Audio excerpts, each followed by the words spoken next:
I hadn't been home in 8 years. Not for birthdays, not for holidays, not even when my cousin got married and my mother sent a passive-aggressive text. Still too good for us. But the truth was, I didn't exist. Not on paper, not to the world, and definitely not to the family I came back to just 2 nights ago. The agency had built me a new identity. The moment I was recruited said I'd gone to Europe for a private language program, then stayed to work in logistics. Some boring job title with just enough confusion to make people stop asking questions. My parents bought the story. They didn't know it was planted. They didn't know I'd spent the last 8 years on missions I can't talk about under names I don't remember in places that don't officially exist. But none of that mattered the moment I walked back through the front door. My mother was the first to speak. She didn't smile. She didn't hug me. She just looked up from her book and said, "Already tired of running, I wanted to answer. I really did, but I knew anything I said would make it worse." So I just set my bag down by the stairs and nodded. She went back to reading like I hadn't said a word. My father. He was outside trimming the hedges just like he did every Saturday morning. I stood by the kitchen window and waited for him to notice me. When he finally looked up, our eyes met through the glass. No wave, no change in expression. Just one long look. Then he turned back to the hedges and kept cutting. 8 years. And that was the welcome I got. My brother and Nathan didn't even come home. Mum said he was helping coordinate the funeral like he was some big shot. Maybe he was. He always played the part. Navy uniform, medals, perfect hair, the golden child. Me, I was the family failure. Or at least, that's the role they gave me. That night, no one asked why I was home. No one asked where I'd been. They assumed I came for the funeral. And they weren't wrong. They just didn't know who I was really there for. And so, on the morning of the funeral, I left the house before dawn. I didn't ask if anyone wanted to ride with me. I knew the answer. I drove alone to Arlington, parked half a mile away, and walked in silence. I didn't wear my full dress uniform. That would have raised too many questions. I wore the simple version, no medals, no name tag, nothing that said I'm someone, just fabric, neatly pressed, and a single white lily in my hand. The guard at the entrance barely looked up. "Ma'am, this is a private military service. Clearance only." I nodded. "I understand. Are you on the list?" "No." "Then I'm sorry. You'll have to stay outside the gate." I didn't argue. I didn't ask for exceptions. I just stepped aside, moved to the edge of the entrance, and stood at attention. The sky was overcast, a soft grey, that made everything quieter. Inside the cemetery, the ceremony had already started. Music, flags, cameras, salutes. Somewhere near the front, my family was seated. I saw my mother adjusting her pearls, my father in a blazer that hadn't fit right since 2005, and Nathan surrounded by officers and press. None of them looked my way. None of them acknowledged me. I was invisible again, but I stood there anyway, still, focused. The lily trembled slightly in my hand. A few people glanced at me, probably wondering who the woman outside the gate was, but no one asked. That was the point. I wasn't supposed to be seen. That's what the agency drilled into me. Be the shadow. Be the silence. I had spent 8 years perfecting the art of being unseen. Today was no different. Except it was. Because someone did see me. I felt it before I turned eyes on me from across the grounds. When I finally looked, he was standing beside the casket surrounded by generals and dignitaries. 4 stars on his shoulder. A man the world knew. A man I'd once pulled from a war zone. General Marcus Sterling. Our eyes met, and for a moment neither of us moved. Then I gave the smallest shake of my head. Not no, but a warning. He understood. He always did. That's why instead of calling out to me or pointing me out, he whispered something to his aide. Seconds later, I saw the photographers lower their cameras. One of the press handlers quietly approached a news crew and said something under his breath. The message travelled fast. Within a minute, every lens was pointed somewhere else. Not at me. Sterling had gotten the message, no footage, no exposure, no mistakes. I was here, but I couldn't be documented. That was the deal. That was the life I'd chosen, and he respected it. Still, he began to move, away from the crowd, away from the speech he was supposed to give. He was walking straight toward me, and in that moment, as the 4-star general made his way through a sea of medals and cameras to meet a woman who didn't officially exist, my mind slipped backward, back to the house I had left behind, back to when I wasn't invisible to the world, just to my own family. I was 12 when I first noticed the difference. My brother Nathan had just returned from a cadet program, all proud and polished in his pressed blues. The entire family gathered around him at dinner, like he was a returning war hero. Mum poured his drink before he even sat down. Dad asked detailed questions about his training, and me, I had just placed second in the regional science fair. No one mentioned it. No one even asked. That night, I cleared the table while Nathan went on about drills and promotions.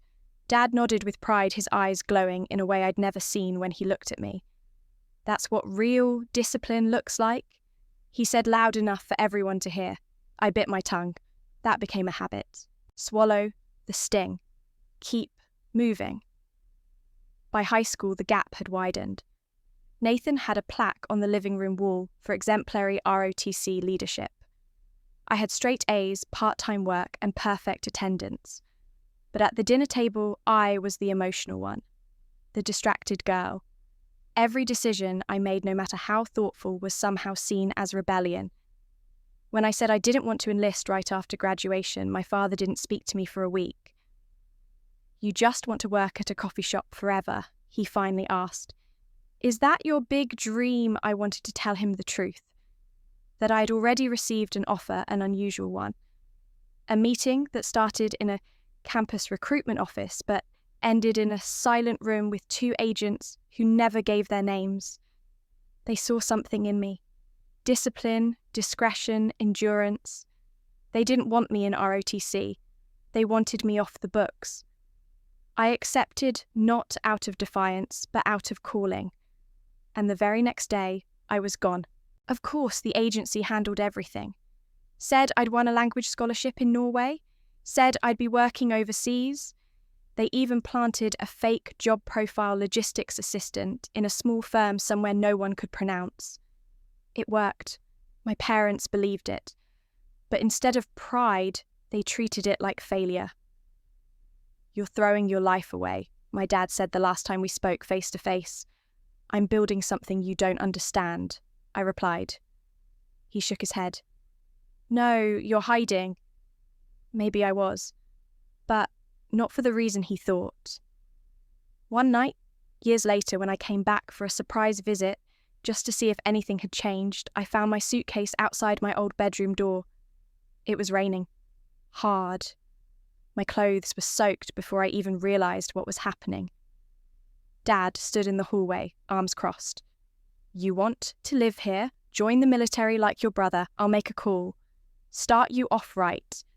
But this half-in, half-out thing, it ends tonight." I could have screamed, could have revealed everything. That I was already in, that I was doing more than he could imagine. But protocol was clear. Exposure meant compromise. So I zipped my bag, walked down the stairs and out into the storm. Behind me, I saw movement through the upstairs window. Mum, just watching. She didn't wave, didn't open the door, just stood there. That image stayed with me, her face behind the glass, lit by the hallway lamp as if she were looking through a stranger. And that was the night I understood something brutal. I wasn't disowned because I had failed them. I was erased because I couldn't prove I had succeeded. And worse, because I wasn't allowed to. They needed a reason to be disappointed in me. And I gave them silence. Years passed, operations blurred together, countries, identities, time zones. Every mission ended with the same line, "You were never here." and I got good at that, at disappearing. But nothing erased the ache of being invisible to the people who were supposed to see me first. Which is why, this moment standing at the gate, the general closing the distance between us meant something I couldn't explain. Not just because he saw me, but because he remembered. Because he was the only one who ever said, "You matter," even if no one ever knows why. He reached me then, just a few feet away. The sun hit the brass on his shoulder, and I had to fight the instinct to salute. But he beat me to it. His hand came up crisp, precise. A gesture meant for equals. I held my breath. Behind me, I could hear a murmur ripple through the crowd. People turning confused. My mother, somewhere in the front row, adjusting her sunglasses. My father stiffening. Nathan probably wondering who the general was walking toward. But I didn't move. I didn't smile. I didn't cry. Because I knew what was coming. And for the first time in years, I wasn't going to hide from it. It wasn't the first time I stood alone in a place where I wasn't supposed to exist. Syria, 2014. Operation Iron Eclipse.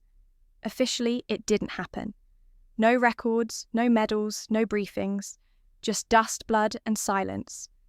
We were deep inside a red zone when it all went to hell. Extraction botched enemy reinforcements closing in, and the desert swallowing everything in fire. Command had ordered us to pull back, but one man didn't make it out. General Callahan. He wasn't a general back then, just a lieutenant colonel pinned down with a shattered radio, half his team gone, the other half bleeding out behind a collapsed wall. I could have left. I was told to. Abort, evacuate, regroup. But I went back in. Alone. I crawled through open fire, pulled him out by his vest, dragged him across 1/2 kilometre of rock and blood until we reached the evac point. He was barely conscious. My shoulder was torn open. We didn't speak much, couldn't, but right before they loaded him onto the chopper, he looked at me, grabbed my wrist and said, "One day the world will know who you are. But today, we survive in silence." My body healed, but something deeper didn't. I wasn't a hero in any headline. I wasn't even listed in the after-action report. All my missions were redacted, classified, buried under layers of black ink and silence. The only evidence I had of what happened in Syria was the scar on my thigh, the recurring limp when it rained, and the way Callahan would look at me across secure briefings, like a man who owed something he couldn't say out loud. They transferred him not long after to a different branch, more public-facing. His career went on, promotions, medals, interviews. I vanished back into the dark, buried under new aliases, new deployments, new truths I could never speak of. People think being invisible makes you safe, but it doesn't. It makes you forgettable, and that's worse. Sometimes I'd see a news clip of him, General Callahan, speaking at West Point, touring hospitals, shaking hands with presidents. He'd never say my name. Never even hint. But I didn't need him to. He kept the promise by staying alive. That was enough. Until he died. The news broke on a Tuesday. I saw it on a muted TV in a safe house in the Balkans just hours after finishing my last mission. 4 Star General dies in sleep, the headline said.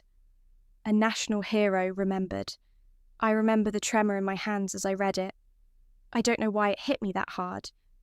Maybe because I thought he'd outlive all of us. Maybe because I never imagined a world where he wasn't a phone call away. Or maybe because he was the only one truly, the only one who ever saw me for who I really was. When the encrypted letter came 3 days later, routed through an old dead drop I hadn't used in years, I already knew what it would say.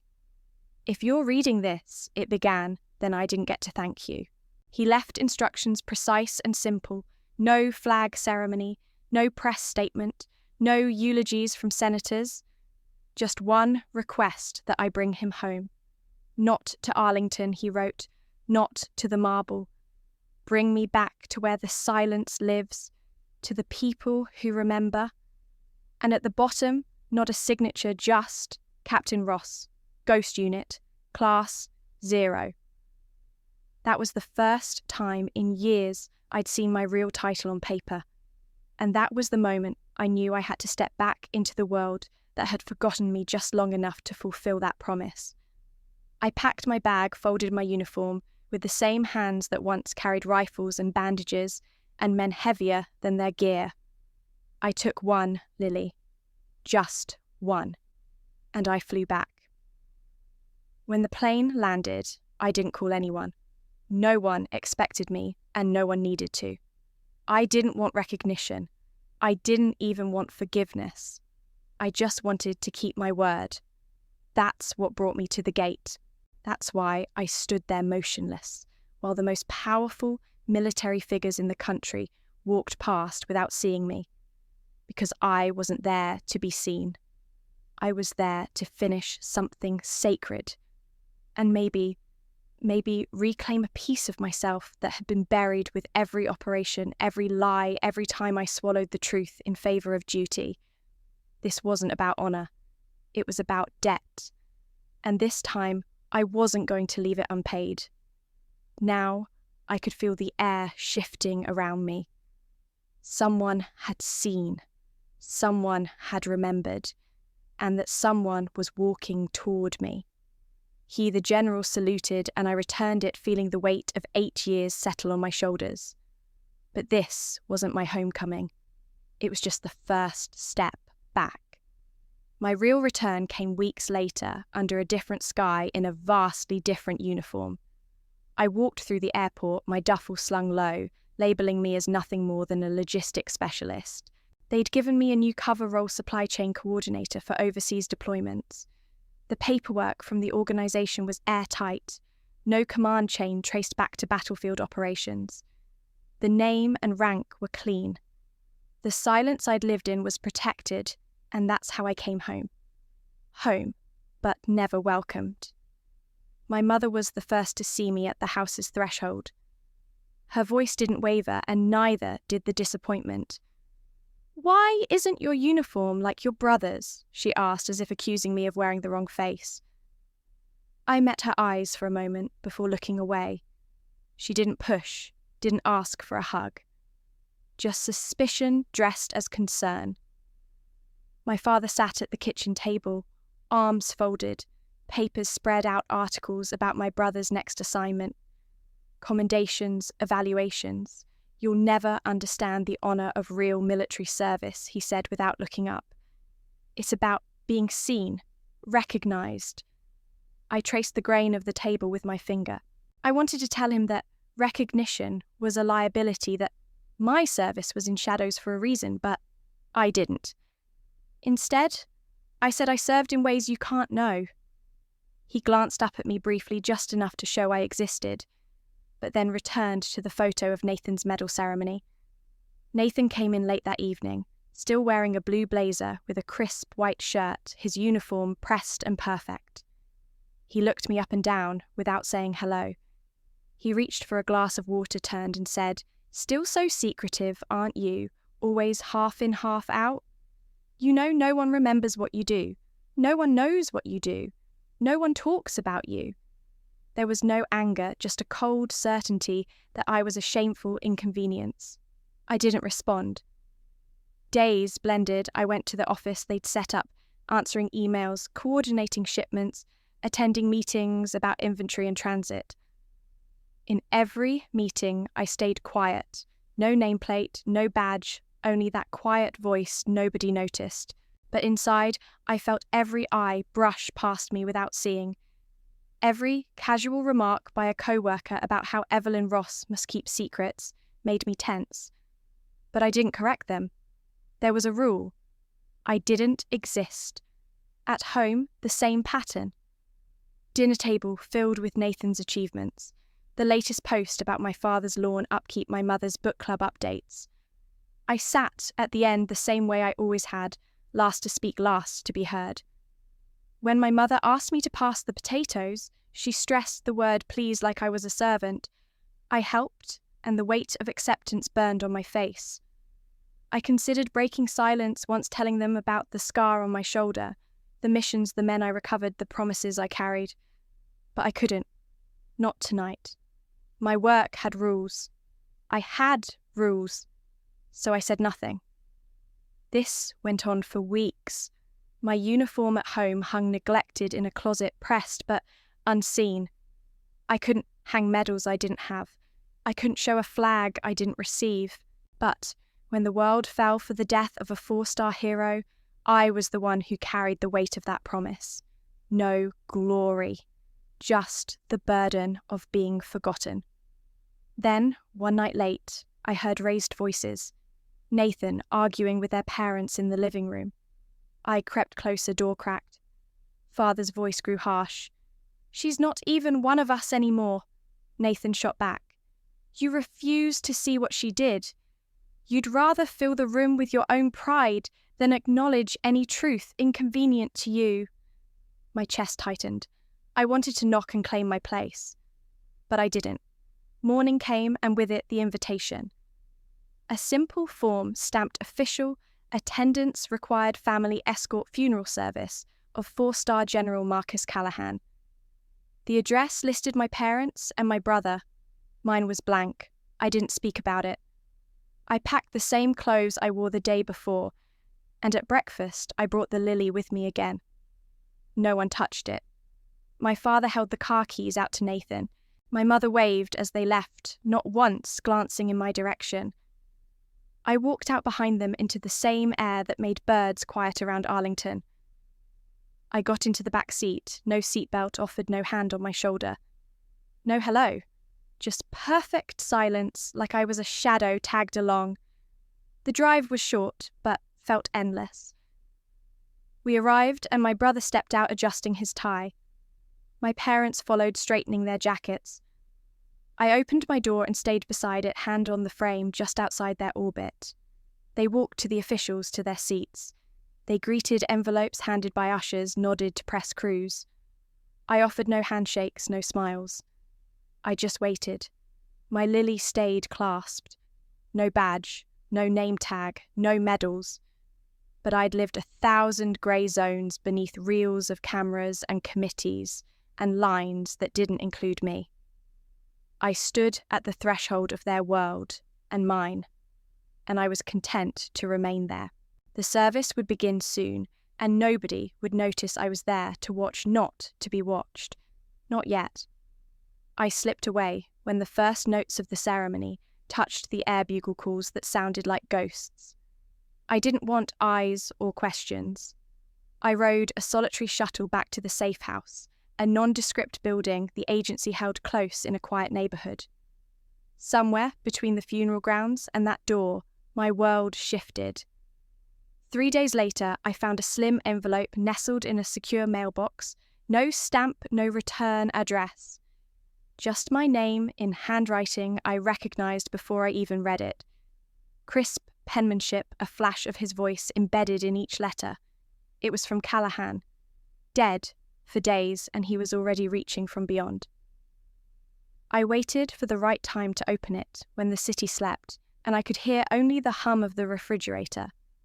Inside was a single sheet of paper, typed except for that signature at the bottom. Mang toi vena. Nung kong fai noi chon kat, malave voin goi janku toi, Captain Ross, Ghost Unit, Class 0. That was all. His private language to me. No request for a funeral procession. No ask for ceremony. Just those words. Not on paper did he call himself General Callahan, because among us there was no need. He trusted me enough to choose that signature. He knew I'd understand. I read and reread it, my breath rising and falling with each line. His request was simple but unprecedented. He didn't want public acclaim. He wanted personal closure, and he had only one person he believed could give it to him. Me. I put down the letter and stared at the scar on my thigh, my constant reminder of that day in the desert. It hurt again, a dull ache that no medication could full erase. Maybe that was the point. Pain that reminds you you're alive. You're carried, you're owed. I didn't call anyone, not the agency, not my father, not even my own duplicate identity at the supply office. I just left. packed a single bag, folded my uniform, replaced forgotten supplies. I took the same lily I had brought to the gate. Everything was prepared. The next day, without fanfare, I boarded a military transport flight, arranged under a cover transport specialist. The destination was simple, the mortuary where his remains lay. Again, silence was ordered. No media, no witnesses, no names, just retrieval and return. When I arrived, the coffin was there, draped, but the room felt empty. It smelled clean with that distant hint of disinfectant. A medic in protective gloves looked at me silently, nodded, and placed the wooden box into my arms. Solid, final, heavy with the weight of a friendship confined to classified records. I held it carefully as though cradling his life back into the world outside of secrecy. I remembered that day in Syria, his eyes when I found him, his voice when he made that promise. That promise that had carried me for 8 years. My phone vibrated. A text from the agency escort arranged. Destination Arlington. No detail, no fanfare, no complications. The route home was the longest I'd taken. Along the way, I felt everything: pride, grief, doubt. Pride that I fulfilled the mission, grief that he was gone, doubt that this mattered to anyone else. But most of all, I felt the weight of being the only one who could do this for him. I owed him that much. When I stepped off the vehicle on Arlington grounds, not at the public section, but the private escort entrance, I tucked the box under my arm and approached the guard. I didn't need clearance. My credentials were in order sealed. I gave my name and his final request, John Callahan. They opened the gate. No cameras, no press, just 2 soldiers standing aside until I carried him to the waiting chapel. I stepped over the threshold, the lilies in my other hand, and found the chapel empty, chanting acoustics and polished wood. That was fine. I didn't need witnesses, not here, not now. I knelt by the altar, set the box down, and closed my eyes. I spoke. Not prayers from any faith I followed, but personal words, not public, not performance. I reminded him of the desert of that promise he made, of the weight we carried in silence. I told him he was home. I lit a small candle, smuggled of course, and placed it beside the box. The flame flickered in the dark room, tiny but unbreakable. I stayed until it burned low, until my words felt spent and the sorrow burned too deeply to speak. Then I stood, picked up the box, the lily wilted now, but bright white in the dim light, and walked back outside. The shuttle waited. The soldiers saluted. No one asked me to speak. No one handed me a tissue. No one recorded it. It was done. Private. Silent. Sacred. I carried the box back to the ceremony, tent the private escort entrance this time. I handed it to the aide waiting at the gate. The man's hands were steady. He didn't fuss. He didn't even look at me. Just enter. And I did. Because I had completed his final order. I returned to the pond edge where I had watched the bugle start, where my family had sat in perfect rows. I saw their eyes shift as I walked by, a flash of confused recognition. My father's head jerked, but he didn't meet my gaze. My mother's makeup stayed perfect. Nathan's chest expanded with pride, or maybe regret. I didn't speak. I just placed the lily next to his wooden box, a ring of petals against polished wood. A general's aide wrote my name on the programme, Captain Evelyn Ross. In the months later, it would show up in a footnote somewhere. But in that moment, it stayed private between me, him, and the thousands of graves that watched in silence. He rests now as he lived quietly with dignity in the hands of the one person who knew his secret. Morning light crept over the horizon as I approached the cemetery again. Inside, the flags were at half-mast and the hush was complete. Rows of military brass politicians, foreign dignitaries, and a sea of press crowded the grounds. They'd set up cameras on cranes mixed in with grieving families, on folding chairs draped in black. They all came for one purpose, a 4-star general's funeral. I stayed outside the main gate. The wooden box was gone, delivered per protocol. In my hand, I carried only a single white lily, now crisper cold in the early air. Press roamed inside. The scent of solemnity was thick. I took a step back, hands behind my back, and let the ritual unfold without me. That's when I noticed the young lieutenant. He stood a few yards down from me on the opposite side of the gate. Posture, straight eyes sharp. Lieutenant Alex Chen. He'd been taking head counts at the entrance notepad in hand. Friendly, eager, the kind who still believed in being seen and recorded. But his gaze lingered. When I passed him to adjust my stance, I caught him flicking his eyes to my shoulder insignia, a faint, half-moon shape atop an eagle covered in shadow. Ghost unit insignia, if you knew where to look. He swallowed. I waited, keeping my expression blank. Nothing more than a woman with a flower.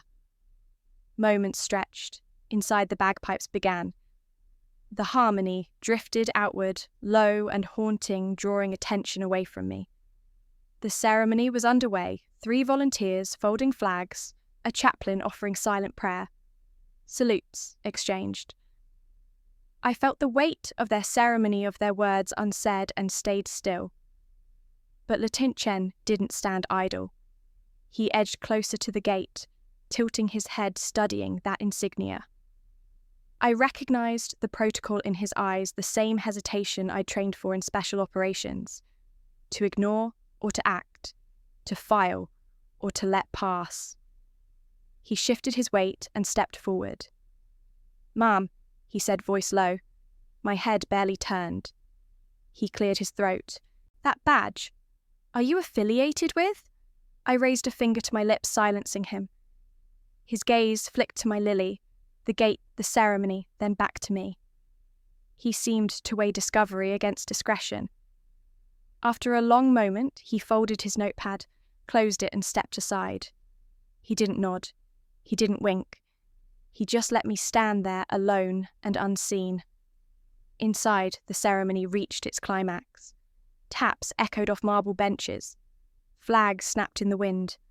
A lone piper finished the lament. Uniforms straightened. And then the hush returned. Lieutenant Chen moved back to his post at the checkpoint. His eyes still flickered occasionally toward the gate. I knew he'll report something. But discretion had won for now. Because what mattered today wasn't paper or badge, it was the promise. I turned to walk away, slipping down a gravel pathway alongside the fence. My silhouette stayed parallel to the ceremony, but outside. I raised the lily, and in my mind I placed it on the wooden box that held him. Flowers weren't protocol, but this was never about protocol. The lieutenant watched me from the corner of his eye. I stopped, briefly offered a small nod, something neither of us would mention again. He straightened his posture, returning to duty. I stepped out of the grounds and into the muted cry of rustling trees. Inside they would hear applause, or maybe not. It was hard to tell.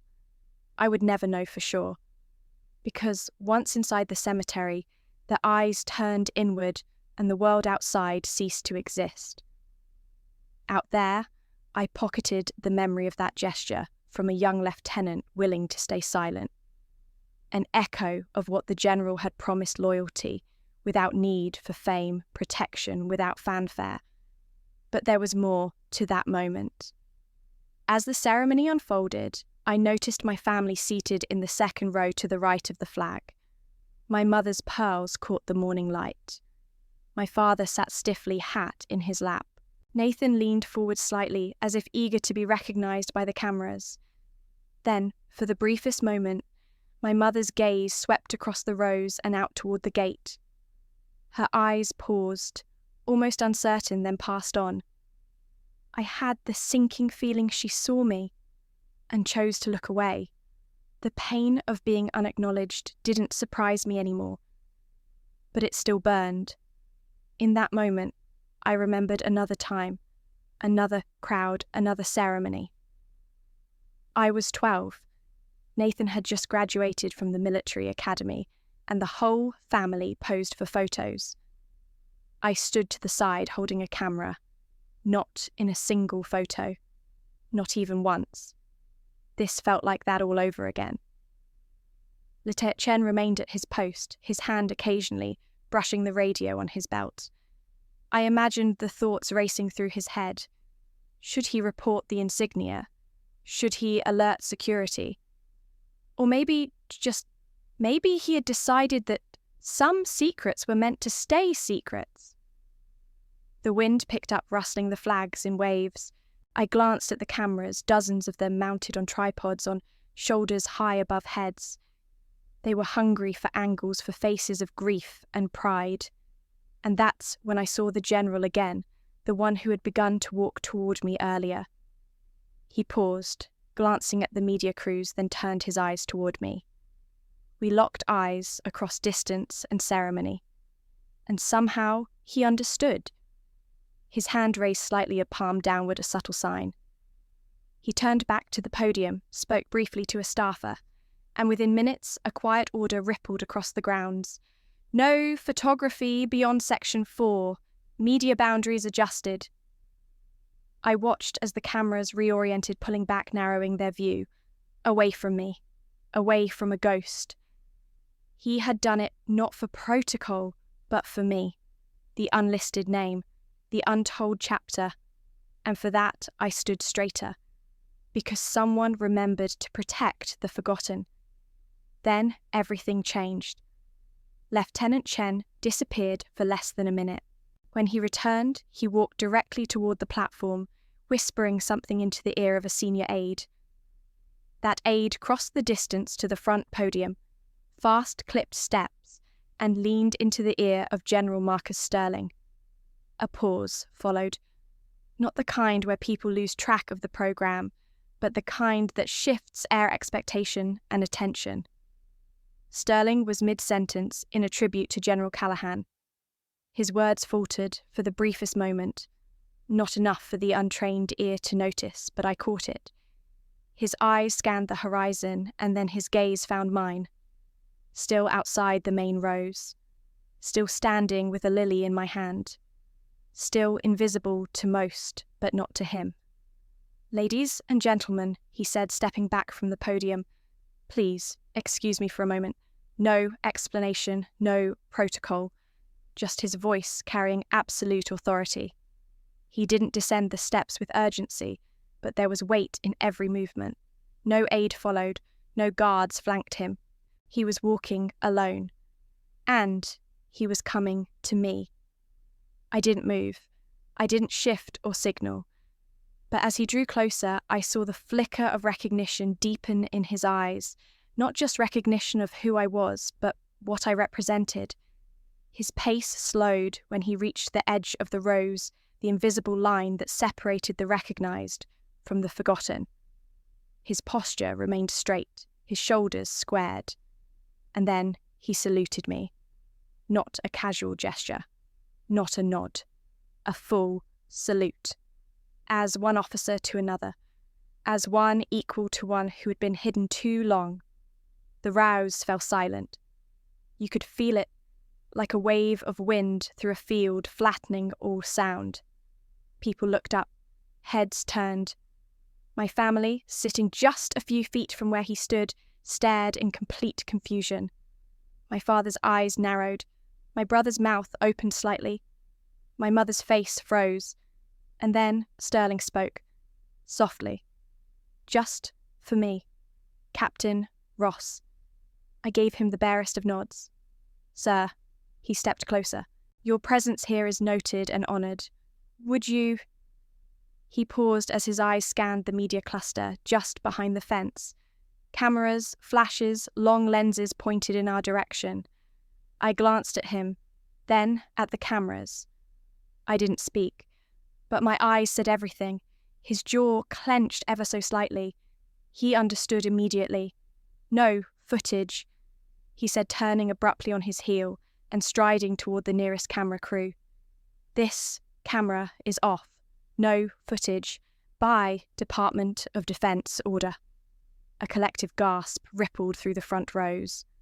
One of the security officers stepped in confused at first, until Sterling spoke directly to him. "Confirm it now. No recordings of Captain Ross." The officer blinked. "Yes, sir." He tapped his earpiece and began relaying the command. Within seconds, handheld cameras were lowered. Tripods were turned. Lenses capped. The media didn't question it.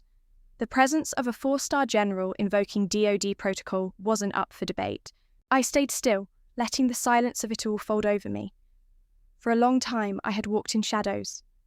Worn, borrowed names. Let my face fade into crowds. But now I was being seen and protected. Not for fame, but for truth. Sterling turned back slower this time.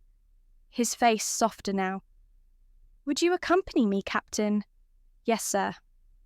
Together we walked, past the gate, past the stunned rows, past the reporters who now looked confused, whispering into phones, unsure whether they were witnessing history or a blackout.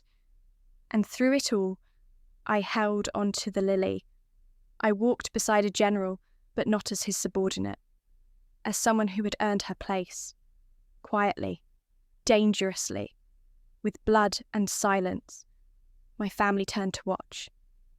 My mother clutched her purse tighter. My father squinted as if trying to rewrite everything he thought he knew. My brother's jaw tightened, but I didn't meet their eyes.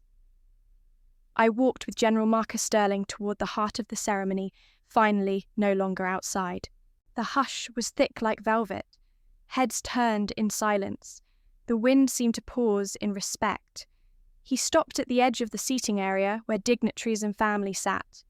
He turned to me, voice low but clear. "Captain Evelyn Ross, United States Naval Special Warfare, you're requested inside." His words echoed in my chest. The rank, the unit, they were words I hadn't uttered aloud in 8 years. And hearing them in front of a crowd felt surreal. My mother sat frozen, her hand halfway to her purse. Her pearl necklace swung slightly as if surprised by its own weight. My father leaned forward, mouth open, but no words forthcoming. My brother sat forward in his seat, white knuckles gripping the edge of his chair, head bowed in a gesture neither pride nor shame, but confusion. I followed Sterling past the velvet ropes. Reporters glanced, but no one lifted a camera. Every lens had been told no image. Every camera second felt like a breath held in unison. We moved slowly, deliberately, each footstep drawing attention. There was no fanfare, no applause, just an electric current of silence, until we reached the front row reserved for participants in the ceremony. Sterling pulled out a chair, gestured for me to sit, then stood aside. I placed my lily on the small table beside me, hands folded on my lap. I didn't look around. I didn't smile. It wasn't the moment for emotion. It was the moment for bearing witness. Inside, the ceremony resumed. I could hear taps echoing again, muffled through rows of heads. Flags were folded and presented. The chaplain spoke words of reflection for a life of service.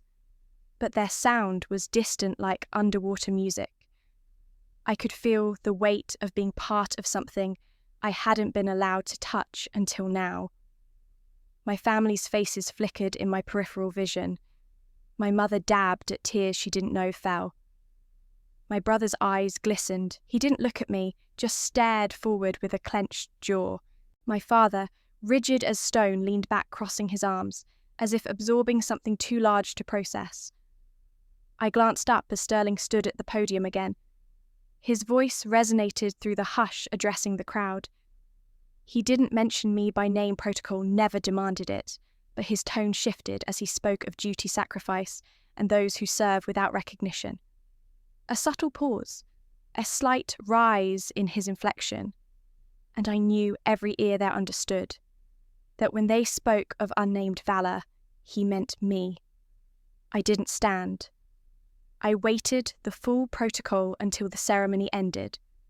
When the final plates were folded and the rifle volley finished in echo, I rose. Sterling offered his arm.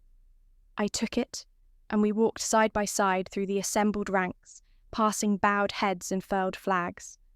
Soldiers from different branches saluted me, some stiffly, some with tears, all with respect.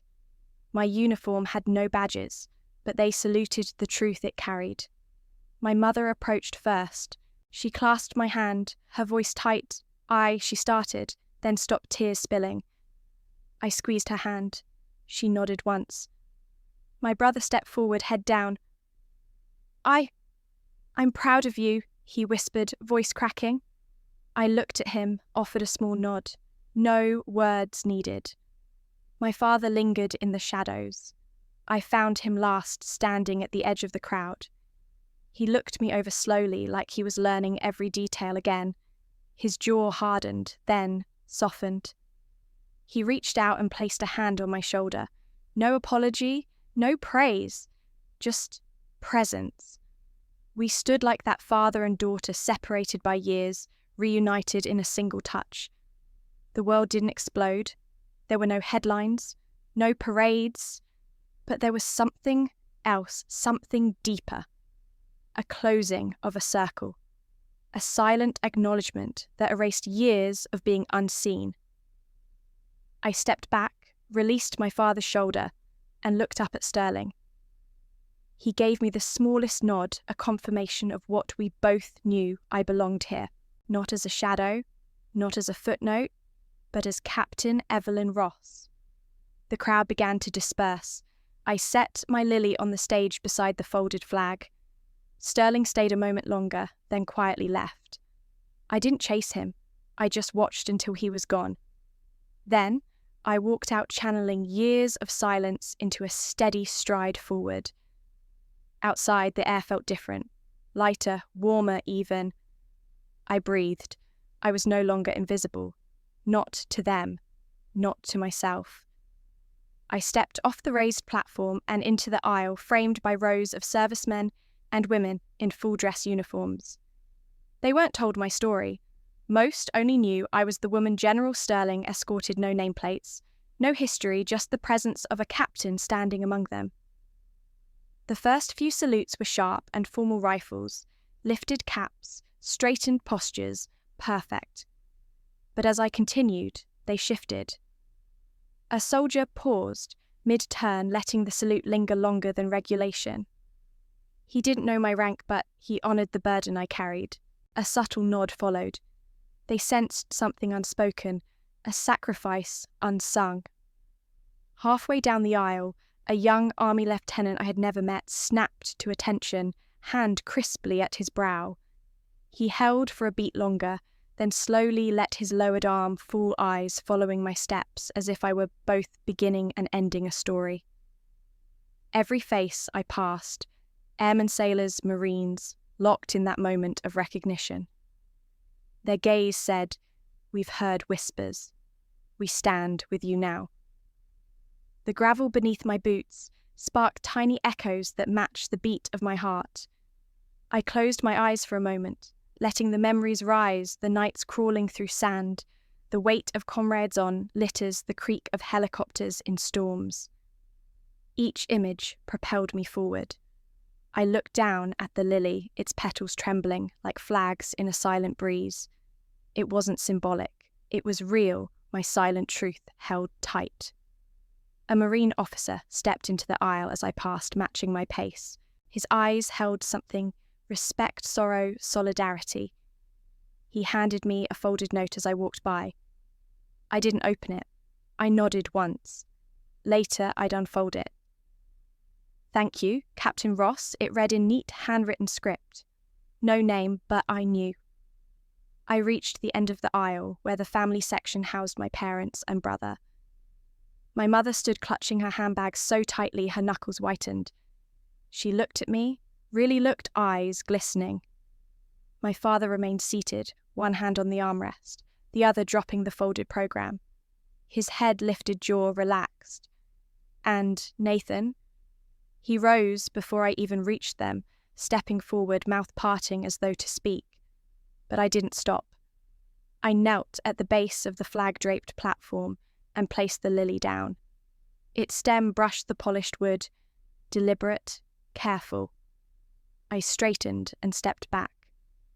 The lilies on either side were bright, but mine was the lone white bloom at the center. I wasn't sure what that meant, but it meant something real. Turning, I started back up the aisle. The soldiers held their salute until I passed. Some eyes were moist with unshed tears. Others swallowed hard. I didn't know any of their names, but I hoped they knew mine now too. The dignitaries quietly stood no speeches, no applause. Just a mutual acknowledgement something had changed. I reached the top and paused. Sterling was waiting steady. I stood tall shoulders even. No fanfare, just the silhouette of a captain who had walked into legend without wanting the light. He offered his arm, I accepted. Together, we walked not back down the aisle, but forward into an uncertain future. Soldiers parted before us quiet as the moment demanded. The crowd shifted curious respectful. No cell phones flashing, no cameras instead. Faces turned, gazes steadied. We moved through the ceremony grounds toward the reception area. Veterans stood to the side, cane in hand. Veterans once invisible themselves, now watching as I carried the weight of their shared silence. A widowed spouse gave me a small nod. Welcome home. A retired colonel let me pass. Eyes reflecting 1,000 untold stories. We neared the tent and General Sterling squeezed my arm. We didn't speak. Words were unnecessary. The unspoken bond, the promise he made in another desert, another life moment carried us through. Outside the tent, a staff officer stepped forward to clear the path.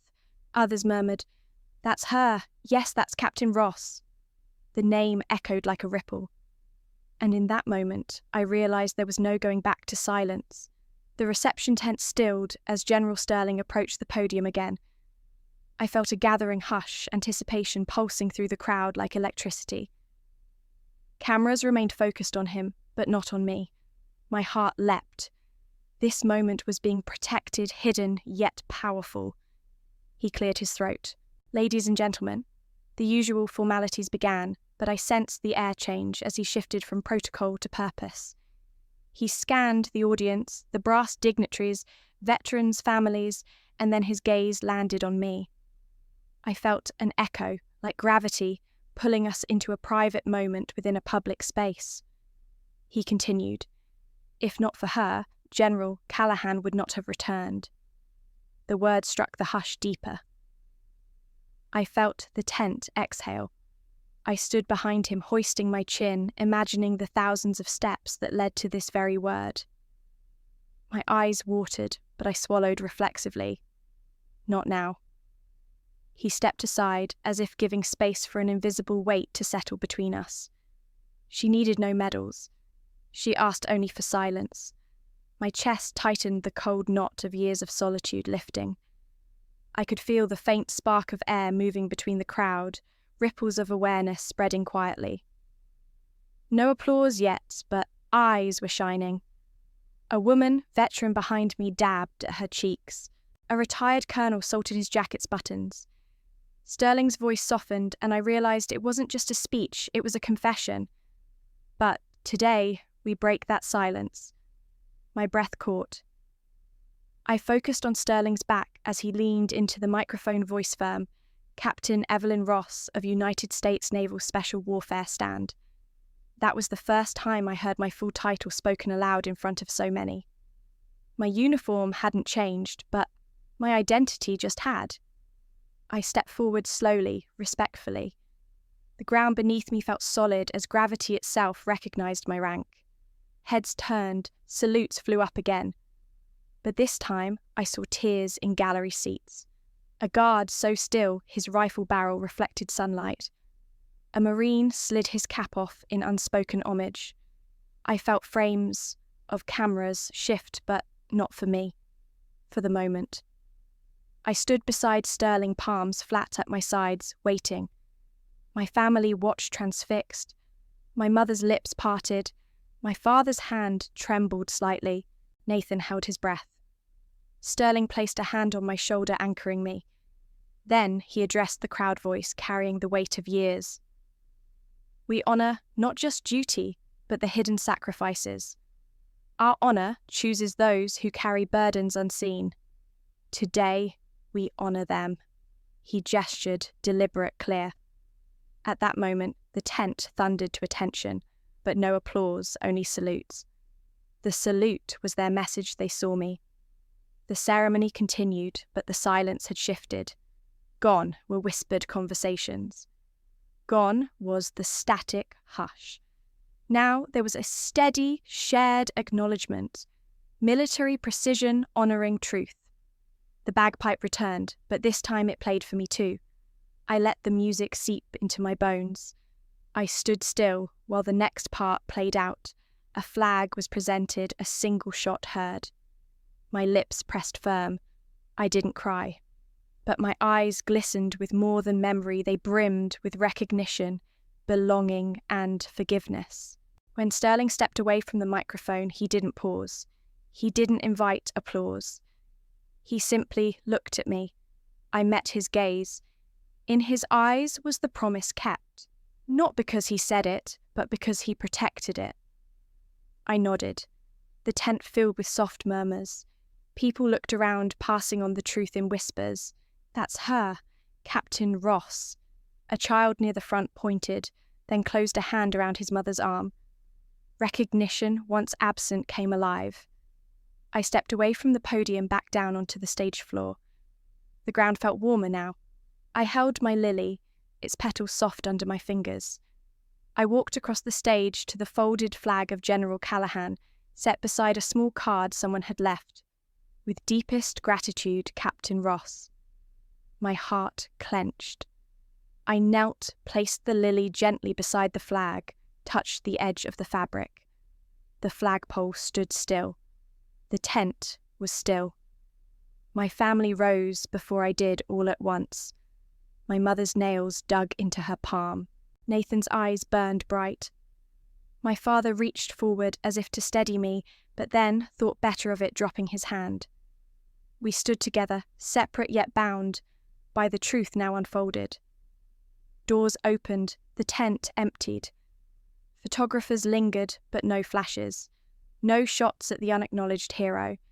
Instead, glimpses of respect drifting out into publication-free zones. I left the tent last. No procession, no parade, just a quiet walk to the exit.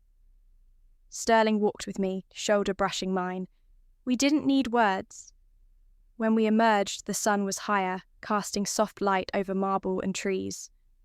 Sterling glanced at me. "You're still invisible to nearly everyone," he said quietly, voice soft behind the protocol barrier. I looked up, fully seen now. "But today," he continued, "you proved that even shadows leave footprints." I smiled once small but real. The world watched, but mine was forever changed. After the ceremony, guests drifted toward the reception tent and clustered in small groups. I stepped out first, the weight of 8 years pressing, yet liberating. My family's faces were there, half hidden by gravitas, and halfway through trying to adapt to a woman they barely knew again. My father was closest. His posture, once rigid as armour, had softened while I was speaking. Now he stood stiff once more. I approached, breath slow, ready for confrontation or forgiveness or both. He didn't offer his hand first. He searched my eyes. Finally, he spoke. "Why didn't you ever tell us?" His voice wasn't harsh. It was broken, hurt. Years condensed into that single question. I looked at him and spoke calmly, without anger, because you never asked. The words landed quiet but sharp. Not accusation, observation. He stared at me as though the ground shifted beneath him. I could hear the echo in his chest, faster than blood. There was no retort, just a deep silence that followed, thick and full of things unsaid. My mother stepped from the tent, pearls glinting in afternoon light, face pale. She reached out her hand, slowly, palm up, a gesture, half apology, half hope. I saw it tremble. I wanted to step forward to close the distance between silence and connection, but I didn't. I pulled back just enough so her hand hovered. I didn't take it. Maybe tomorrow. For now, I gave her a sad half-smile. No words. Her shoulders fell, not in defeat, but in quiet acceptance. My brother Nathan emerged sharply pressed, uniform, military bearing intact, but something in his eyes was unravelled pride. He cleared his throat. I'm sorry. The words were small, barely loud enough for me to hear. I watched the rise and fall of his chest, the way his hand fisted by his side. His apology hung between us like a bridge forming. I didn't step forward. I looked at him steadily. I didn't do it for apologies. Those words quietly closed the gap between us, a barrier I'd put in place since that terrible night, since promises kept. I did it because it was necessary. My voice softened. I did what needed to be done. For him, for all of us. I didn't want medals. I didn't want recognition.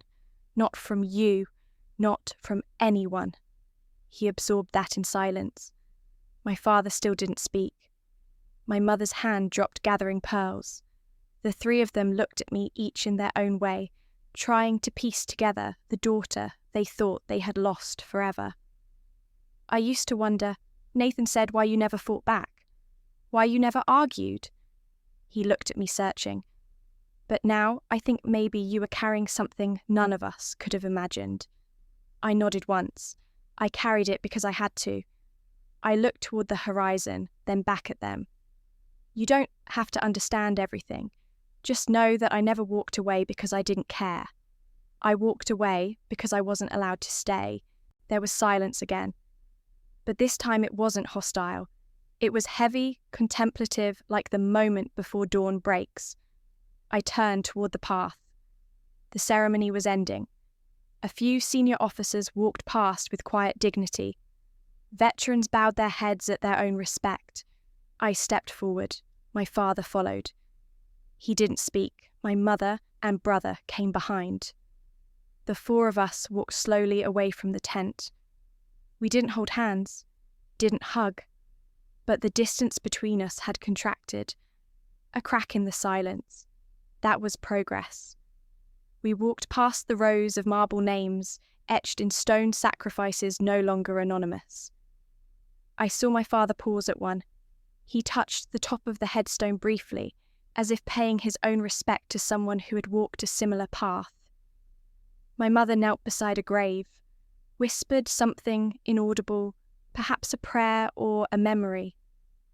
Nathan stood a few steps behind, watching all of us, then closed his eyes. As we neared the parking area, I felt a shift in the air again, less tension, more gravity, like the universe acknowledging a rebalancing. At the car, no one opened the door first. We stood there for a long second. Then, my father finally turned and said, "We'll see you back at the house." Not a command, not a plea, just a sentence suspended in uncertain warmth. I gave a quiet nod, not yet ready to return. They drove away slowly. I lingered by the gate for several more minutes, alone but no longer abandoned, seen but still choosing when and how to be visible. A young cadet walked by and stopped. "Mom," he said, nodding once with recognition, but without intrusion. Then he kept walking. That single word, "Mom," carried more weight than 1,000 speeches.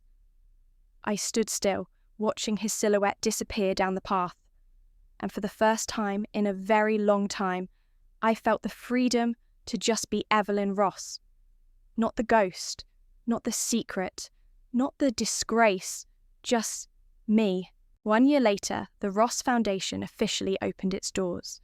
No press conference, no ribbon-cutting spectacle, just an open space with clean lines, worn boots at the doorstep, and stories waiting to be told. It sat tucked near the coast, close enough to the naval base, but far enough for peace. A place built for healing, not headlines. It was designed for women like me. Women who had fought in silence. Women who returned to find the world didn't know how to hold them, listen to them, or even remember them. Some had never spoken of what they endured. Others had buried their own names beneath layers of classified missions and false identities. Here they could be known. Here they could be safe. The building wasn't grand 2 floors neutral colours, steel and glass, but it breathed like something alive. It had therapy rooms, training spaces, even a small greenhouse.